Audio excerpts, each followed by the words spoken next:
मित्रों, महाभारत की कई रोचक कहानियां हम सुनते आ रहे हैं। महाभारत युद्ध जिताने और पांडवों को तबाह करने के लिए दुर्योधन ने कई चालें चली, जिसका अंजाम एक भयावह युद्ध के रूप में सामने आया। अगर हम कहें, इस युद्ध के पीछे न द्रौपदी चीरहरण कारण था और न ही दुर्योधन का लालच, तो सोचने वाली बात होगी कि आखिर इस युद्ध के पीछे असल कारण क्या था। आइए मिलकर जानते हैं महाभारत युद्ध का असली कारण। नमस्कार, एक बार फिर से स्वागत है आपका द डिवाइन टेल्स पर। मित्रों, महाभारत युद्ध के असली कारण से जुड़े कथन के बारे में महाभारत के आदि पर्व में और श्रीमद् देवी भागवत महापुराण के दूसरे स्कंद में मिलता है। पौराणिक कथा के अनुसार पिछले जन्म में महामहिम भीष्म के पिता शांतनु इक्ष्वाकु वंश के राजा महाभिषेक थे। वो बहुत धर्मी और तपस्वी राजा की श्रेणी में आते थे। एक बार उनकी कठिन तपस्या और धार्मिक आचरणों को देखते हुए ब्रह्मा जी ने उन्हें ब्रह्मलोक बुलाया। ब्रह्मलोक में महाभिषेक अपने स्थान पर बैठे थे। देव सभा में सभी देव, पार्षद, गंधर्व और देवियां उपस्थित थीं। तभी देव सभा में वायु के वेग से देवी गंगा का आंचल उड़ गया और सभी देवताओं ने अपनी आंखें झुका ली। लेकिन राजा महाभिषेक देवी गंगा को देखते रहे। महाभिषेक को इस प्रकार एक स्त्री को घूरने की वजह से गंगा को भी क्रोध आ गया और ब्रह्मा जी ने महाभिषेक को श्राप दिया कि तुम ब्रह्मलोक में रहने लायक नहीं हो, इसलिए तुम मनुष्य योनि में पृथ्वी लोक पर जन्म लोगे। ब्रह्मा जी के श्राप को सुनकर गंगा को अत्यंत हर्ष हुआ, जिसके कारण माता गंगा में अहंकार आ गया। ब्रह्मा जी ने गंगा की आंखों में अहंकार देख लिया और गंगा को भी मनुष्य योनि में जन्म लेकर अहंकार रहित होने की सजा सुनाई। मित्रों, श्राप के कारण महाभिषेक पृथ्वी पर पुरुवंश में शांतनु के रूप में जन्मे।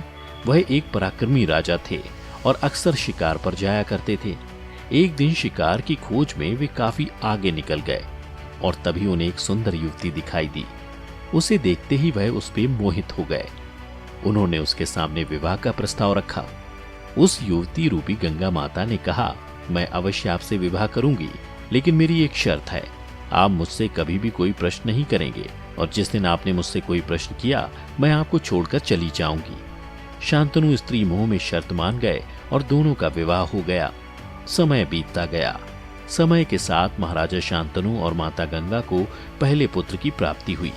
महाराज शांतनु बहुत खुश थे, लेकिन महाराज शांतनु की यह खुशी ज्यादा समय तक नहीं टिकी। उन्होंने देखा कि गंगा ने पहले पुत्र को नदी में प्रवाहित कर दिया है। शर्त के अनुसार वो माता गंगा से पूछ भी नहीं सकते थे। ऐसे ही 7 साल बीत गए। इन 7 सालों में गंगा और शांतनु से 7 संतान हुई और 7 पुत्रों को गंगा ने अपने ही हाथों से नदी में बहा दिया। यह सब शांतनु महाराज के लिए अत्यंत कष्टकारक था।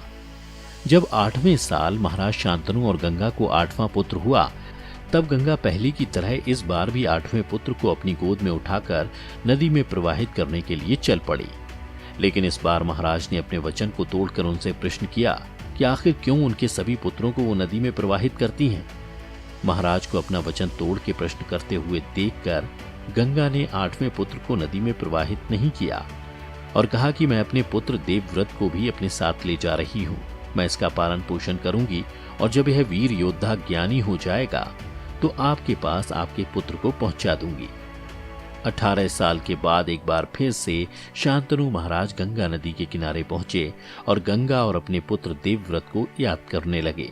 तभी गंगा अपने पुत्र देवव्रत के साथ महाराज शांतनु के सामने प्रकट हुई और महाराज को बताया कि उनका पुत्र अब एक वीर योद्धा हो चुका है और वो अब राज चलाने में निपुण हो गया है। मैं आपके पास ही छोड़ के जा रही हूँ। इतना कहकर गंगा हमेशा के लिए अंतर्ध्यान हो गई। मित्रों, आगे चलकर शांतनु को मत्स्यगंधा से प्रेम हुआ। उसका जन्म मछली के गर्भ से हुआ था। उसके शरीर से मछली की बदबू आती थी। एक बार ऋषि पाराशर ने अपनी शक्तियों से मत्स्यगंधा के शरीर से आ रही गंध तो दूर कर दी और बदले में उसके साथ समागम किया। महर्षि के साथ समागम से मत्स्यगंधा को महर्षि व्यास की प्राप्ति हुई। ऋषि पाराशर के वरदान से मत्स्यगंधा के शरीर से मछली की दुर्गंध खत्म हो गई थी। इसके बाद वह सत्यवती के नाम से प्रसिद्ध हुई। एक दिन शांतनु ने सत्यवती को देखा तो वे मोहित हो गए।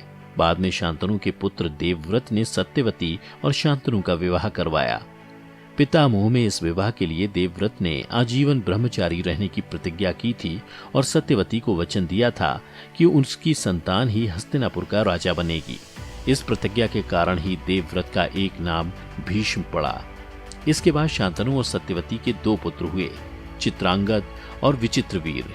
चित्रांगद की गंधर्व युद्ध में मृत्यु हो गई और विचित्रवीर का विवाह अंबालिका और अंबिका से हुआ। विचित्रवीर की दोनों से कोई संतानें नहीं हुई और वह भी चल बसा। उस वक्त पुत्र मोह में वंश की रक्षा के लिए सत्यवती ने अपने पहले बेटे ऋषि वेदव्यास को याद किया। सत्यवती ने वेदव्यास से अंबिका और अंबालिका से पुत्र प्राप्ति की इच्छा जाहिर की। वेदव्यास जी ने अपनी मां से कहा कि अभी कोई भी महिला उनका तेज नहीं सह पाएगी, लेकिन फिर भी सत्यवती ने एक ना सुनी, जिसके बाद अंबिका और अंबालिका के गर्भ से वेदव्यास ने अंधे यथाक्रम धृतराष्ट्र और पीलिया के रोगी पांडु नाम के पुत्रों का जन्म हुआ। इसीलिए सत्यवती को महाभारत युद्ध का कहीं ना कहीं कारण माना जाता है। तो आपने देखा कि महाभारत युद्ध की नींव मोह के बल पर खड़ी हुई, फिर चाहे वो स्त्री मोह हो, पिता मोह हो या संतान मोह। मित्रों, अब तो आप जान गए होंगे कि महाभारत युद्ध का असली कारण कौन था। हमें कमेंट करके जरूर बताएं कि आपको वीडियो कैसी लगी। अगर ये वीडियो पसंद आई हो तो इसे लाइक और शेयर जरूर कीजिएगा। अगर आपने हमारे चैनल को सब्सक्राइब नहीं किया है तो जरूर करिए। इसके साथ ही मुझे दें इजाजत, और हाँ, वीडियो को अंत तक देखने के लिए आपका बहुत बहुत शुक्रिया।